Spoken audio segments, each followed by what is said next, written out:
ফজরের পরে মাগরিবের পরে কালিমায়ে তামজিদ পড়েন, সুবহানাল্লাহ আলহামদুলিল্লাহ লা ইলাহা ইল্লাল্লাহ আল্লাহু আকবার, সুবহানাল্লাহ আলহামদুলিল্লাহ লা ইলাহা ইল্লাল্লাহ আল্লাহু আকবার। মা বোনেরা মুখস্থ করে নেন, ফজরে 100 বার, আসরের পরে অথবা মাগরিবের পরে 100 বার। খুব সহজ। এটাও আমরা দৈনিক 100 বার করে কমপক্ষে সুবহানাল্লাহি ওয়া বিহামদিহি সুবহানাল্লাহিল আযীম, সুবহানাল্লাহি ওয়া বিহামদিহি সুবহানাল্লাহিল আযীম। পারবো না ইনশাআল্লাহ? রাস্তায় ঘাটে চলাচলে যে কোনো সময় মনে মনে আল্লাহ আল্লাহ আল্লাহ আল্লাহ বলতে থাকো, আমার হায়াতটা দামি হয়ে যাবে, আখিরাতে ইজ্জত ওয়ালা হবো, মওতের সময় ঈমান নসিব হবে। একজন মুসলমান আরেকজন মুসলমানের জন্য উদার মনে দোয়া করলে সেই দোয়াটা নিজের জন্য তাড়াতাড়ি কবুল হয়। মুসলমানদের জন্য সবসময় ভালো চাওয়া এটা মুসলমানের লক্ষণ। তাই আমরা যারা যারা বিভিন্ন রোগে কষ্ট পাইতেছি, আমরা সকলেই আল্লাহর কাছে দোয়া করব।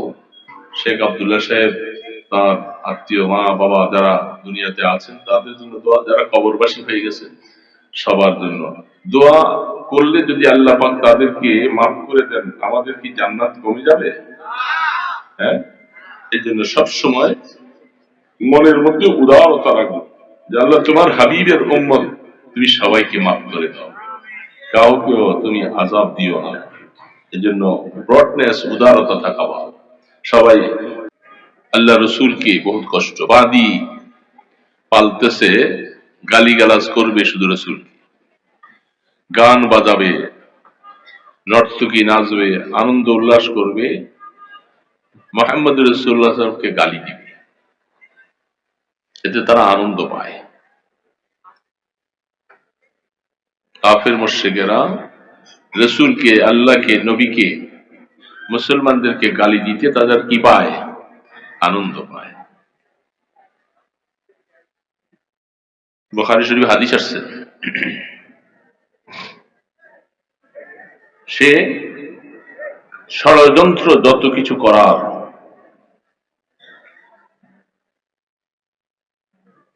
বদরের যুদ্ধে কাফের মুশরিকেরা যারা মারা গেছে, 70 জন মারা গেছে, 70 জন বন্দী হয়েছিল। এরা মনটা তাদের খুব ছোট, আপনজন সব শেষ হয়ে গেছে, বন্দিশালায় আছে অনেকে।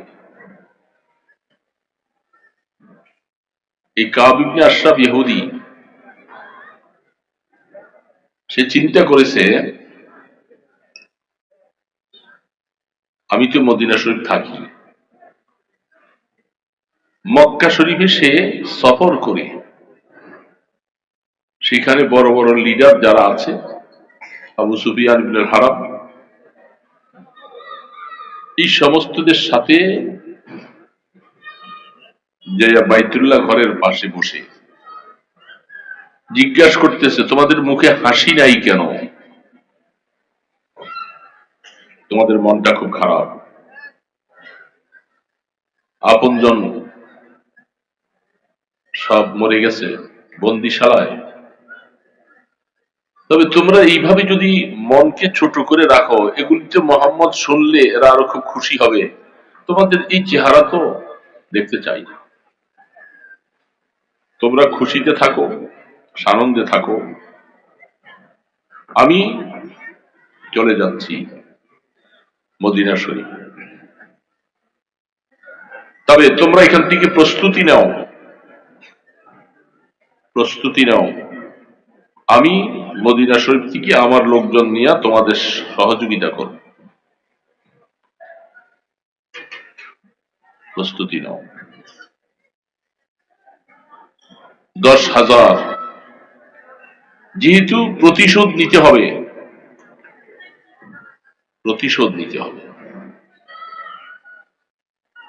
কাফের মুশরিকেরা কাব ইবনে আশরাফের পরামর্শে তারা মনটা ভাঙ্গিয়া গেছিল, এখন মনের মধ্যে সাহস আসছে, আমরা এদিক থেকে যাব আর তুমি ওই দিক থেকে সহযোগিতা করবা, দুই দিক থেকে খুব কঠিন ভাবে যখন আক্রমণ করব, মদিনাতে মুসলমানরা বাঁচতে পারবে না।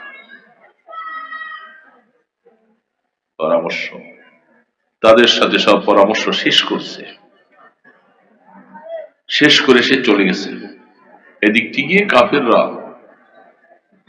10,000 তাদের সৈন্য তৈরি করেছে, মদিনাকে আক্রমণ করবে।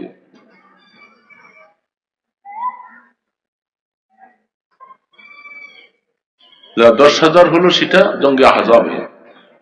মদিনা শরীফে দ্বিতীয় যেটা উহুদের যুদ্ধ, সেখানে আক্রমণের জন্য তারা সংখ্যায় তৈরি করেছে, তাদের সংখ্যা হলো 3,000 মদিনা শরীফ। সংক্ষেপে বলছি, মুসলমান বসে আছি তো কষ্ট লাগতেছে, কষ্ট আমাদের লাগতেছে। কি কষ্টটা আমরা করছি, আর যারা কি আমাদের কাছে দিন ধর্মটা রেখে গেছেন তারা কি কষ্ট করেছে। আল্লাহ পাক যে মেহেরবানি করে এখনো আমার থেকে ইমানটা নিয়ে যায় নাই। দিনের জন্য কি করেছি, কি করেছি দিনের।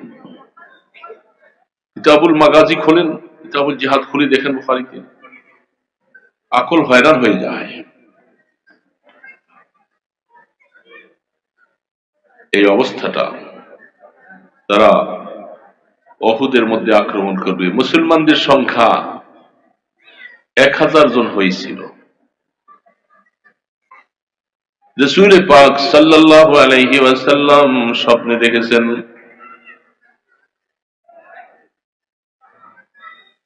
তার তরবারি নিয়ে নাড়া দিয়েছেন, তরবারিটা 2 জায়গা দিয়ে ভেঙে গেছে, এবং রাসূল স্বপ্নে দেখলেন তরুতাজা গাবী তিনি জবাই করছেন। এই সমস্ত অবস্থাগুলি আল্লাহর হাবিব সাহাবায়ে কেরামদেরকে ডাকছে, আসো মুশাওয়ারা করি, আমাদের সংখ্যা মানুষ কম, যুদ্ধটা কি মদিনা শরীফেই হবে নাকি যুদ্ধটা আমরা বাহিরে গিয়ে করব। কিছু কিছু জোয়ান, এই যে আপনারা এখানে অনেক জোয়ানরা আছেন, যারা জোয়ান, তারা সকলের কথা হলো আমরা বদরের যুদ্ধে যাইতে পারি নাই, বদরের যুদ্ধের বরকত নিতে পারি নাই। এখন সামনে উহুদের যুদ্ধ যখন আসছে, আমরা কাপুরুষের মতো, কম হিম্মতওয়ালা মানুষের মতো মদিনা শরীফ বসেই শুধু জেহাদ করব না, আমাদের মনে চায় আমরা ময়দানে গিয়ে জেহাদ করব, শহীদ হব। এই আশপাশে যে কিছু বুড়া বসে আছে, আপনাদের মতো বুড়ারা তখন বলছে, এই তোমরা যে আল্লাহ রসুলকে বাহিরে গিয়ে যুদ্ধ করার জন্য তোমরা নিজেরা উদ্বুদ্ধ করেছো, আল্লাহ না করুক যুদ্ধের পটভূমি যদি একটু খারাপ হয়, তাহলে তো অবাল মুসিবত সমস্যা সব তোমাদের কথা আসবে, যে তোমাদের বলার কারণেই অবস্থা। এই জন্য আব্দুল্লাহ ইবনে উবাই মুনাফিক, সেও পরামর্শ দিচ্ছে যে মদিনা শরীফ থাইকেই যুদ্ধ পরিচালনা করব, বাহিরে যাব না।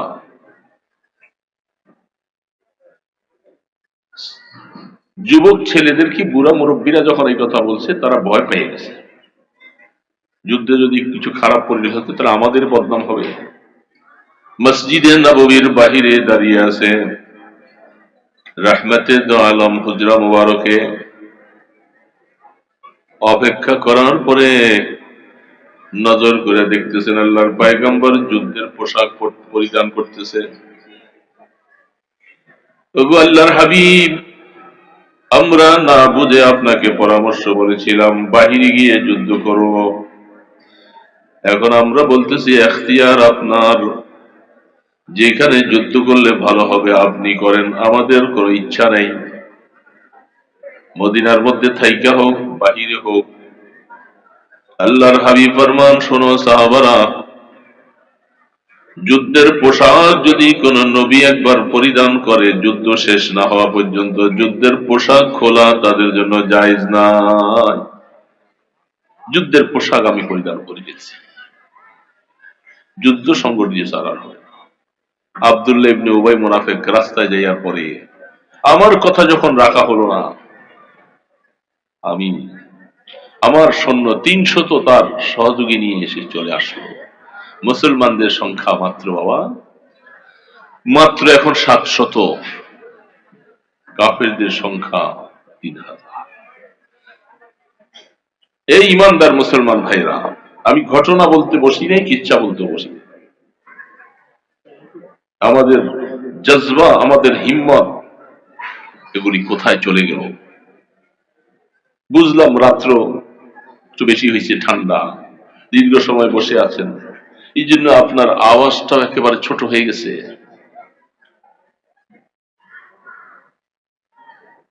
বুঝে আসা দরকার।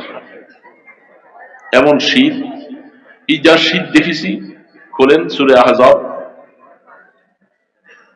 সূরা আহজাব খুলে দেখেন।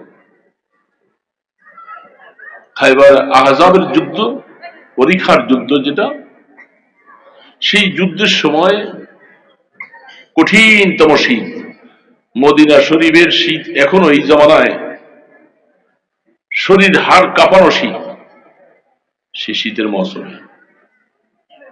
আর ওই সময় 6 দিনে 3.5 মাইল পরীক্ষা খাল খনন করেছেন। 6 দিনে 3.5 মাইল, 10 হাত গভীর, 10 হাত প্রস্থ, 10 হাত লম্বা, 10 জনের জিম্মাদারিতে। কাফেরদের থেকে, কাফেররা আক্রমণ করবে, চলে আসছে। যে সময় পরিস্থিতিটা কঠিন আর ভয়াবহ ছিল, ক্ষুধার যাতনায় সাহাবাদের মধ্যে খাবার নাই, পরনের মধ্যে তেমন কাপড়ও নাই, খাবারও নাই। হযরতে জাবের রাদিয়াল্লাহু তাআলা আনহু, বুখারী riwayat, সরাসরি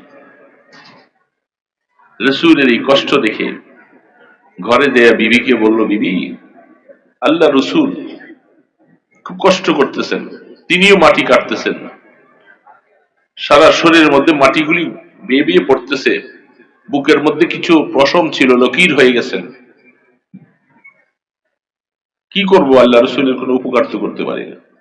বিবি বললেন যে আমার ঘরের মধ্যে 3 কেজির মতো কিছু আটা আছে, আমি আটাগুলি রুটি পাকাই।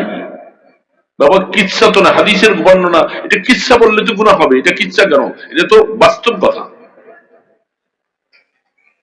বাস্তব কথার থেকে আমরা অনেক দূরে সরে চলে গেছি। বিবি বলছেন একটা বকরির বাচ্চা ছিল, জবাই করে ভোরা করেছে, বলে আপনি আল্লাহর হাবিবের কানে কানে দিয়া বলবেন এই 3 কেজি আর বকরির বাচ্চাটা জবাই করেছি, একটু রসুল জি কয়েকজন কি পারে তাদেরকে নিয়ে খাবে। হযরত জাবের রাদিয়াল্লাহু তাআলা আনহু সংবাদটা আল্লাহ রসুলের কানে দেওয়ার সাথে সাথে আল্লাহর পয়গম্বর এলান করে দিয়েছে, এ জাবের তোমাদেরকে জিয়াফত খাওয়াবে। জিহ্বার মধ্যে কামড় দিয়া দৌড়ে বাসায় আসছে, বিবি তুমি তো বলছিলা, আমি তো আল্লাহ রসুলের কাছে কানে কানে বলছি, সর্বনাশ, যেখানে 4-5 জন মানুষ খেতে পারে সেখানে 1000 সাহাবী এলান করে দিলেন রসুল, কি করব আমি? দেখছেন একজন মহিলা, জাবের রাদিয়াল্লাহু তাআলার স্ত্রী, এ মহিলা মা বোনেরা শুনে রাখো, বিবি বলতেছে তুমি যখন আল্লাহ রসুলের কাছে বলছো আমাদের এই অবস্থা, এটার জন্য আমাদের কোনো জিম্মাদারি নাই, আমাদের কি সামান আছে এটা রসুলকে জানিয়ে দেওয়া হয়েছে, এখন আল্লাহর পয়গম্বর নিজের পক্ষ থেকে এলান করেছে, কি হবে না হবে রসুল বুঝবেন আর আল্লাহ বুঝবে। একজন মহিলা তার তাওয়াক্কুল আল্লাহ পাকের উপরে, তাওয়াক্কুল, কোনো টেনশন করবা না তুমি, যাবে। আহা, মহিলা বুঝছে, যেমনটা মেয়েদের মধ্যে আল্লাহ পাক অনেক সময় এই তাওয়াক্কুল এত বেশি দিয়েছেন। হযরত হাজরা আলাইহিস সালাতু ওয়াস সালাম, যে সময় ইব্রাহিম আলাইহিস সালাম তাকে কলিজার টুকরা সন্তানটা সামান্য একটু পানি আর খেজুর দিয়া যখন চলে যায় মরুভূমির মধ্যে, সূর্যের প্রখর তাপ, জনমানবহীন, কোনো মানুষ নাই, ইব্রাহিম আলাইহিস সালাতু ওয়াস সালাম রেখে চলে যায়, পিছন থেকে ডাকতেছে, আপনি যে আমাদেরকে এইভাবে রেখে যাচ্ছেন, কার কাছে, কোথায়? একবার বলতেছে আমাদেরকে রেখে যাচ্ছেন, ইব্রাহিম আলাইহিস সালাম পিছনে তাকান না, অথচ কলিজার মধ্যে খুব ব্যথা। একবার, দুবার, তিনবার বলার পরে বলতেছেন, আমাদেরকে এইভাবে রাখার জন্য কি আল্লাহ পাক আদেশ করেছেন আপনাকে? এ মা বোনরা শোনো, আল্লাহ পাক আদেশ করেছেন? ইব্রাহিম আলাইহিস সালাম মাথা নেড়ে বলছে, না, আমি তোমাদেরকে এইভাবে রেখে যেতাম না, আরশের মালিক আল্লাহ তোমাদেরকে রেখে যেতে বলছেন। তখন হাজরা আলাইহিস সালাম কি বলছিলেন? আপনি চলে যান, যে আল্লাহ আপনাকে আদেশ করেছেন আমাদেরকে এইভাবে রেখে যাওয়ার জন্য, তিনি আমাদেরকে হালাক করবেন না, তিনি আমাদেরকে হালাক করবেন না এইভাবে। এর বাবা বুঝছেন? কি বুঝছেন? ومن يتوكل على الله فهو حسبه। কোরআন বলতেছে, এ ঈমানদার, তাওয়াক্কুল করো আল্লাহ পাকের জাতের উপরে, আসবাব সাথে রাখো, আসবাবের উপরে ভরসা করো না, ভরসা করো আমার আল্লাহর জাতের উপরে। আমার আল্লাহ তোমার সবকিছুর ব্যবস্থা তিনি করবে, তুমি পেরেশান হইও না। এই জন্য যেমনটা তাওয়াক্কুল করেছেন তেমনটাই আল্লাহ পাকের দিকে ব্যবহার পাইছেন। ঠিক জাবের রাদিয়াল্লাহু তাআলার স্ত্রী একই কথা রাসূলকে আপনি জানাই দেওয়ার পরে যখন রাসূল এলান করে দাওয়াত দিয়েছে, আমাদের কোনো পরোয়া নেই। ঠিক আল্লাহ রাসূল সবাইকে বলছে যে পাত্রের ঢাকনা উঠাইও না।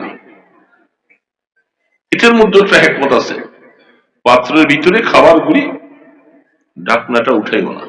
এখান থেকে দিতেছেন 1000 সাহাবী আসুদা পরিমাণ খাইল। আর একটু আসতে বলেন না স্যার। 1000 সাহাবী 3 কেজি আটা আর একটা বকরির বাচ্চা আসুদা পরিমাণ খেয়েছেন, রাসূল নিজে খেয়েছেন। জাবের বলতেছেন, সবাই খাওয়ার পরে আমাকে পাতিলাটা রাসূল দিলেন, জাবের ঘরে নিয়ে দাও, ঘর ওরাদেরকে খাওয়াও। আমি দেখলাম যে আল্লাহ কসম বা খোদা, যা নিয়ে গেছি পুরা পাতিলার মধ্যে তা সব রয়ে গেছে।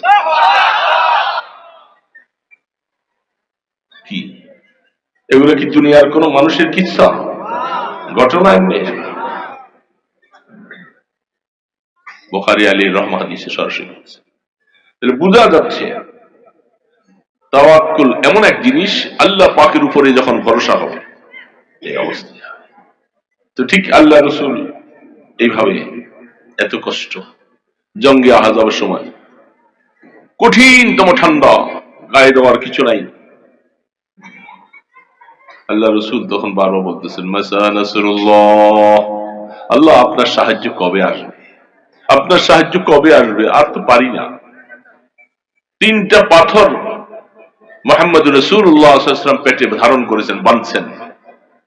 সাহাবায়ে কেরাম আসছেন, ক্ষুধার জ্বালায় বাঁচি না। রাসূল বলতেছে, দেখো আমার পেটে 3টা পাথর বাঁধা, ক্ষুধার জ্বালার মধ্যে পাথর দিয়া ঢাকলে তাহলে এত কষ্ট। আর সেই সময়ের মধ্যে শীত, আল্লাহ পাক যখন সাহায্য শুরু করলেন, এমন ভাবে মুষলধারে বৃষ্টি আর তুফান যখন আসলো, কাফেরদের সমস্ত সামিয়ানা, তাদের হান্ডি পাতিলগুলি সব উড়াইয়া তছনছ করে দিয়েছেন আল্লাহ পাক। বলে এটাই আমার সাহায্য। আর সেই সময়ের মধ্যে শীতটা কেমন লাগছিল, সাহাবারা থরথর করে করে কাঁপতেছে। যে যুদ্ধের মধ্যে আল্লাহ রসুলের 4 ওয়াক্ত নামাজ কাজা হয়েছে সাহাবারা সহ, নামাজটুকু পড়বার মতো তীর, বৃষ্টির মতো তীর পড়ছে, সেই যুদ্ধের মধ্যে রসুলের 4 ওয়াক্ত নামাজ কাজা হয়। আর কঠিন শীত, কঠিন ঠান্ডা। আমাদেরও তো একটু শীত লাগে, শীত আসতেছে। বলার উদ্দেশ্য হলো, বাবা আমরা শীতের মধ্যে বসে আছি, কষ্ট লাগে। আল্লাহ শব্দটা বলতে গেলে মুখ দিয়ে বাইর হয় না, অনেক কষ্ট। জিজ্ঞাসা করলে আল্লাহ সুবহানাল্লাহ বলতে হলে একজন বলে 3 জনে শোনে না।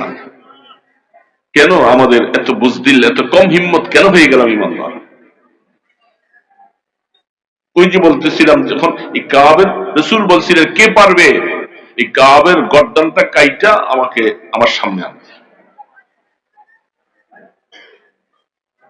হযরত মুহাম্মদ ইবনে মুসলিমা রাদিয়াল্লাহু তাআলা আনহু হাদিস খুলে দেখেন, সেই কাবের গর্দানটাকে কাইটা রাসূলের সামনে এনে যখন রাখছেন, তখন রাসূল সাথে সাথে আল্লাহু আকবার বলে যে একটা আওয়াজ দিয়েছেন, পুরা মসজিদে নববীর সমস্ত সাহাবারা একসাথে মিলে আল্লাহু আকবার ধ্বনি দিয়েছে। আমরা আমাদের মুখে দিয়ে আল্লাহ আসে না, বাইরে না, বহুত কষ্ট। কেন কি কষ্টটা যেন মনে হয়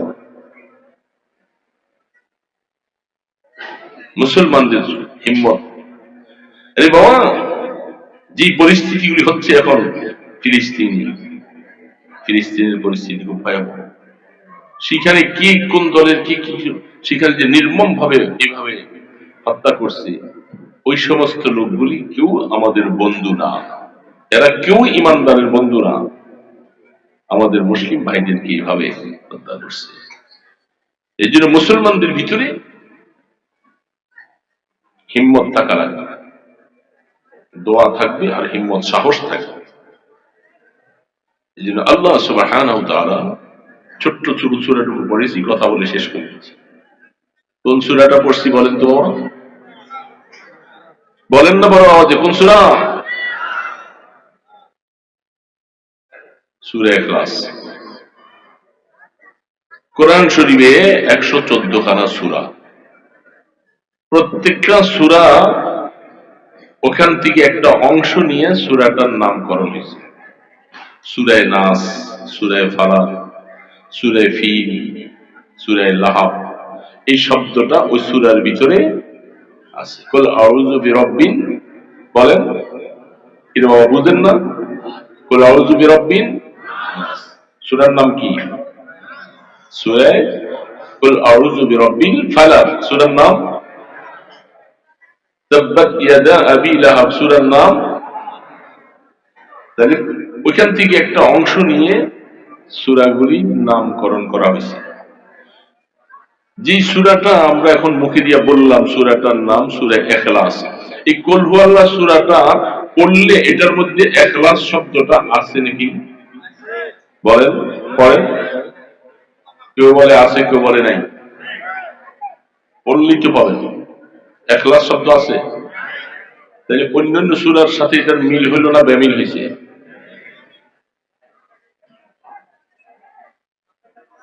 এই সূরার নাম রাসূল নিজে রাখেন নাই, সমস্ত সূরাগুলোর নাম আল্লাহ প্রদত্ত। এই সূরাটার নাম ভিন্নভাবে ইখলাস কেন রাখলো? ব্যাপারটা কি? এই শুধু একটু কথা বলে শেষ করেছি। এই সূরাটার নাম রাখছে সূরা ইখলাস। সূরা ইখলাস, ইখলাস তো বুঝছেন। আল্লাহু আকবার, তা'বুদাল্লাহ ফাইন্নাকা তারাহ ওয়া ইন লাম তাকুন তারাহ ফাইন্নাহু ইয়ারাক। জীবনের মুখলিসিন লাহুদ্দিন। এই বাবা, জীবনের সমস্ত আমল কার জন্য? একটু বড় আওয়াজে বলেন তো। এই কষ্ট করতেছেন কার জন্য?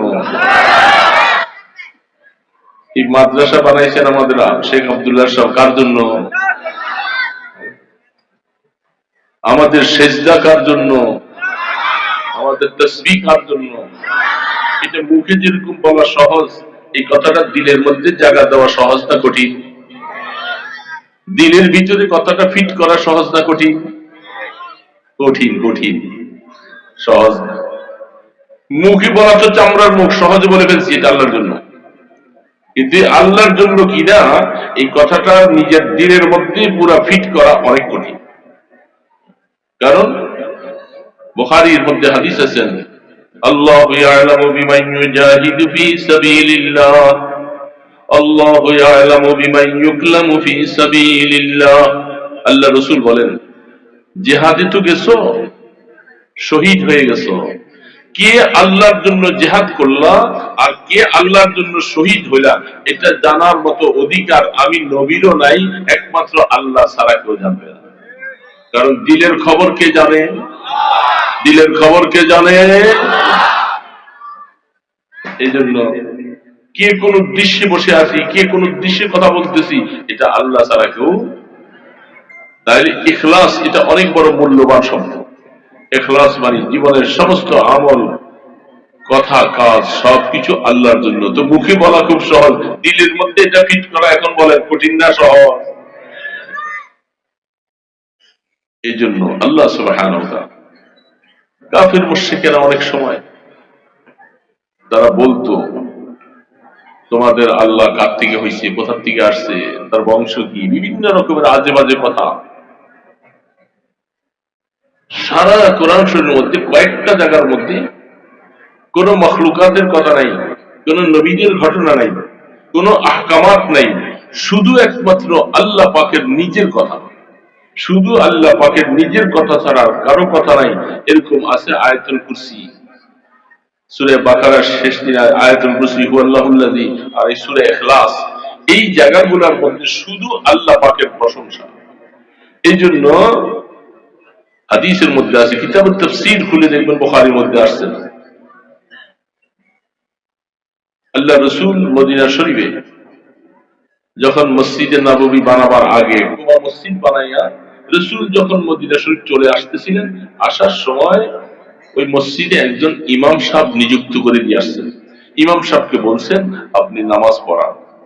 তো সাহাবী নামাজ পড়াইতেছেন, উনি নামাজের মধ্যে প্রথম রাকাতে সূরা ফাতিহা পড়ার পরে সূরা ইখলাস পড়ে আগে, পড়ে এরপরে অন্যান্য সূরা পড়ে।